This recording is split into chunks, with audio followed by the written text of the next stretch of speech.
Now, although it could be argued that potatoes are one of the most easiest and popular vegetables to grow, they still need care and attention like any other vegetable in order to maximise your harvest. Now, once planted, potatoes do grow fairly quickly, and as you can see, their growth can be quite phenomenal over a very short period of time. As long as the growth looks healthy, then you don't tend to have many problems. But a common question I get regularly asked, and people on the channel ask me, is that when do I water my potatoes? How often do you water them? And at what point do I know they need watering? And in this video, I'm going to answer that very question and hopefully emphasise that potatoes do need care and attention like any other vegetable, and they just can't be left to their own devices. And watering at the right time with the right amounts is fundamental to the success of your crop. So hopefully by the end of the video you'll have more of an idea about when to water your potatoes.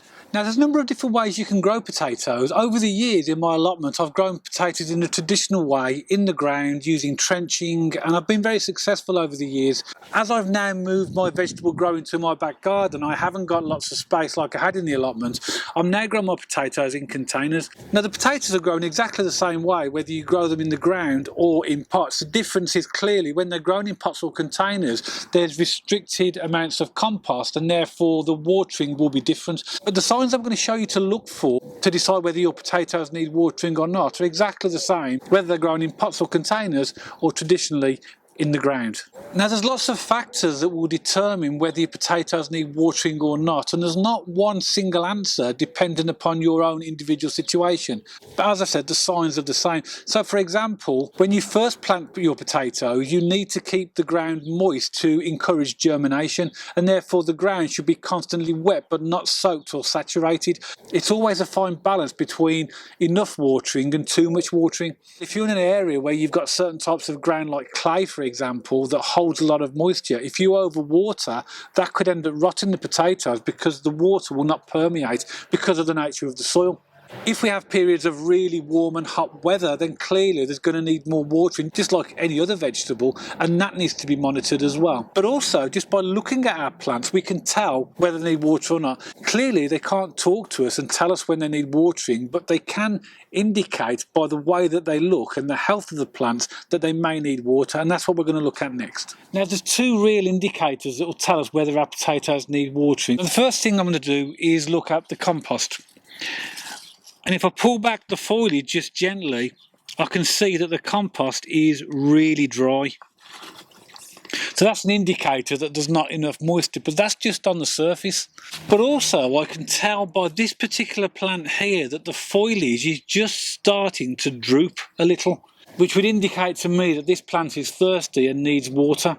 Now at present, the rest of the plants look really beautifully healthy, lovely dark green leaves, nice and upright, and they just look really, really good. However, if one plant starts to appear water stressed, it's not going to be too long for the rest of the plants follow suit. So if I decide, for example, this one needs water, which I think it does, I'm going to water the rest of them at the same time. Now the big difference between growing in pots or containers or in the ground is that clearly in a pot or container there's a restricted amount of compost, and therefore it's likely to dry out quicker. So if you do grow in pots or containers like me, you probably need to water more often than if you grow traditionally in the ground. Now the water needs of a potato plant will change as the plant starts to develop. I notice on my potato plants that I'm starting to get some flowers now, and that's the point where the tubers or the potatoes start to develop, and they're going to need more water. That's telling me now from this point onwards I'm going to need to monitor these much more closely and probably have to water them more often, because the water's needed to help develop those tubers and therefore make those potatoes bigger.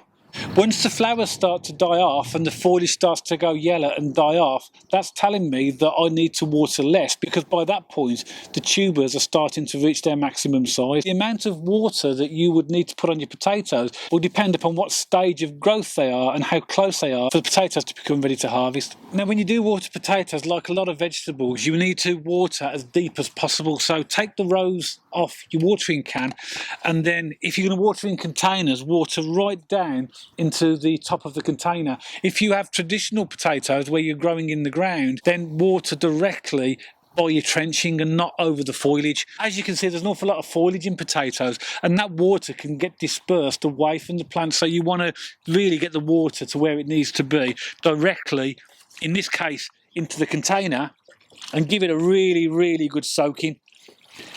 let the water saturate down, and in no time at all this plant will be back to its vibrant best, because now we've given it the water it needs. It tells me now from this point onwards I've got to watch these potatoes very closely and look for indications that they need water, and if they do need water, to water deeply, directly into the roots. These potatoes over here are second earlies, a variety called Charlotte, and the ones behind me are a main crop variety called Picasso. These main crop are about 3 to 4 weeks behind these in terms of planting, so these will be harvested first. Second early potatoes would normally be harvested within 13 to 14 weeks, whereas main crop are in the ground longer and they'll be harvested between 18 and 20 weeks. So when these are harvested, these will still be growing, and it's just monitoring that level of watering that's needed for each of the two different types. But if you follow the indicators of looking at the soil, how dry it is, and also looking at the foliage to see if it's drooping or not, then that should tell you when you need to water. Now, the life cycle of a potato tells us that when the potatoes start to flower, that they're now starting to produce their tubers. And you'll also know that an indicator of when they're ready to harvest is when the leaves start to go yellow and the foliage starts to die off. Therefore, if you see drooping potato foliage like we've just looked at while the potatoes are still flowering, that is not an indicator that they're going to die off and ready to harvest. So therefore, don't be misled to think that drooping potato plants are an indicator that the plants are ready to harvest. It could literally be lack of water. But when the flowers have died and the foliage starts to droop and go yellow, that is an indication that potatoes are getting ready for harvest. So something else that will affect the amount of watering you need to do for your potatoes is the amount of rainfall you have in your local area. Now that varies everywhere all around the world, and that's something we can't predict. But obviously, if it's been raining in your area, that's going to reduce the need significantly for you to water your potatoes. It's those periods of dry weather, particularly prolonged dry weather, that often cause the problems. Another thing that can help with potatoes is mulching, and you can do that in the ground, in trenches, or you can do that in pots and containers. And mulching is where you'll put something like straw or grass around the potato plants, and that adds an extra layer on top of the compost or the soil, so any water that goes into the ground is going to evaporate a lot slower. In particularly dry periods, when you do water, if you've got mulch, it will retain that moisture in the ground longer. Also, when you do water, don't water at the hottest part of the day. It's best to water either first thing in the morning or late in the evening when the temperatures are at their coolest. Because if you water in the heat of the day, the water will evaporate really quickly and it might not get to where it needs to be. So I really hope that that's helped to answer a lot of questions in relation to watering of potatoes, whether that's in the ground or in pots and containers like mine. It is really important to water at the right time, and hopefully the indicators that I've shown you to look for in this video will help you to decide whether you need to water your potatoes or not. I'm really hopeful of a really good harvest on these potatoes, and I will do a video later in the year to show you exactly how many potatoes I got by growing using this method. But I do hope you liked the video, and if you did, don't forget to give it a thumbs up, and if you'd like to subscribe to the channel for future videos on how to sow and grow fruit and vegetables and flowers and 1 or 2 recipe ideas, don't forget to press the subscribe button. And I'll see you all on the next video.